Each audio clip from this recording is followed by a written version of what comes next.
جاهز تصور تمام كده، كادر مظبوط، مايك تمام. طيب السلام عليكم ورحمه الله وبركاته، عاملين ايه يا شباب؟ يا رب دايما تكونوا بخير وبصحه وسعاده دايما. آه انا حمدي مجدي، رايح سنه ثالثه كليه تجاره. الحمد لله النتيجه ظهرت، جبت جيد جدا وامتياز. 6 مواد جيد جدا و5 مواد جيد جدا وواحده امتياز. الحمد لله دي اقل درجه انا جبتها الحمد لله من ساعه ما دخلت الكليه، والحمد لله انا راضي. اكتر من كده اللي جاي اقوله لكم النهارده ان انت تعبك مش بيروح.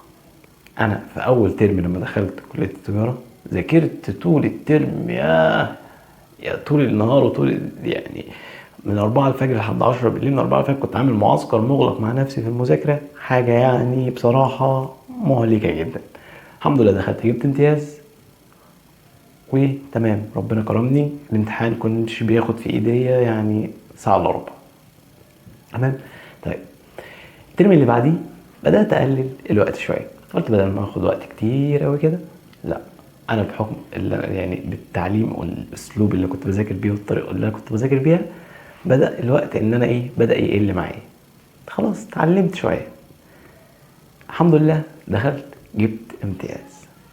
طيب بعد كده بدات اقلل لحد ما جيت لاخر ترم بصراحه يعني، واللي استهبلت فيه قوي يعني.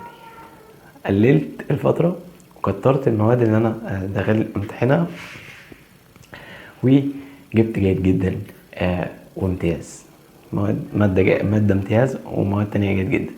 فاللي عاوز اوصله لك هنا ان انت يعني كتر المذاكره، وانا كنت دايما بقول لكم ذاكروا في الاجازه، ذاكروا في الاجازه، ده علشان ان انت في المذاكره ديت يعني فن، طرق، اسلوب، اخطاء بتقع فيها، معلومات بتكتسبها وانت بتذاكر بتسهل عليك بعد كده، بحيث انك تبقى عندك يعني لما بتذاكر في الاجازه انت بيبقى عندك الخبره انك تيجي تذاكر في الدراسه في وقت الدراسه، وعندك الخبره انك تيجي تذاكر في وقت الامتحانات. انت عارف هتذاكر ازاي وحاطط خطه موضوعيه جدا وخطه على حسب امكانياتك وقدراتك في المذاكره. فبصراحه ده فادني كتير جدا. كتر المذاكره مثلا الفتره اللي انا خدتها بصراحه في الاول وذاكرتها كويس جدا كنت واخد الموضوع بشكل جدي جدا، فادتني كتير قوي، فادتني كتير قوي بعد كده. فادتني انها وفرت معايا وقت كتير ان انا بقدر اعمل حاجه تانية غير المذاكره، وفي نفس الوقت خليت ان انا احصل على نفس الدرجه اللي انا كنت بحصل عليها. فهو ده اللي انا عايز اوصله لك، وهو ده الهدف اللي انا كنت بتكلم علشانه، ان حضراتكم تذاكروا في فتره الاجازه. ليه؟ علشان تكتسب الخبره بتاعت الحصول على المعلومه ديت، تكتسب الخبره وتقع في الاخطاء اللي انت وانت بتذاكر بتلاقيها ديت، فلما تيجي بقى وقت الامتحانات ما تقعش فيها. طيب دي الحاجة التانية انك ممكن مثلا تلاقي نفسك وانت بتشرب كوباية شاي وانت بتذاكر، او بتعمل كوباية نسكافيه وانت بتذاكر، فده بيخليك انك بتبقى مركز اكتر ومستوعب اكتر، فدي بتفرق معاك.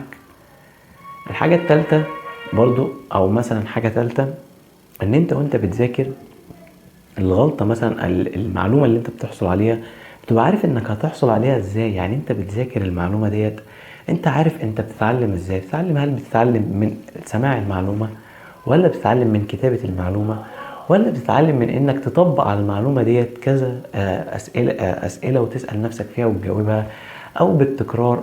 كل الحاجات ديت بتعلمك انت كبني ادم وكشخص تركيبتك، او في طريقة الحصول بتاعتك على المعلومة ديت بتكون ازاي، وبتكون ازاي في احسن حال. تمام. وازاي انك تثبت المعلومة ديت. كل ده بيحصل من الغلطات اللي حضرتك بتقع فيها في المذاكرة. تمام. وكل ده مش هتعرفه غير لو انت استمريت في المذاكرة فترة كبيرة، فبتقدر انك تكون صورة كاملة ومعلومة كاملة عن الطريقة اللي انت هتذاكر بيها. بس ودي كانت نهاية الفيديو. بحكم خبرتي بطلع اقول لكم المعلومات او الحاجات اللي بتفيدني في المذاكرة، واللي انا خدت او التجارب اللي انا خدت بيها علشان تفيدكم. و احتاجتم اي حاجة او اي سؤال في اي حاجة تخص التعليم او تخص الثانوي او تخص التجارة او تخص الكلية او تخص الجامعة المفتوحة اللي هي بالمناسبة اللي انا فيها يعني. فان شاء الله هتلاقوني عند حسن ظنكم. ما تهملوش في مذاكرتكم، ما تهملوش في دروسكم، ما تلعبوش كتير يعني، ما تفوتوش كتير. ركزوا في اللي انتوا بتعملوه، ركزوا في اللي انتوا بتعملوه، لانه والله يستحق انك تضحي بكل حاجة مقابل قعدتك على الكتاب علشان تحصل على معلومة واحدة. حتى لو هتحصل على معلومة واحدة في اليوم كله والله تستحق. وبس، ربنا معاك.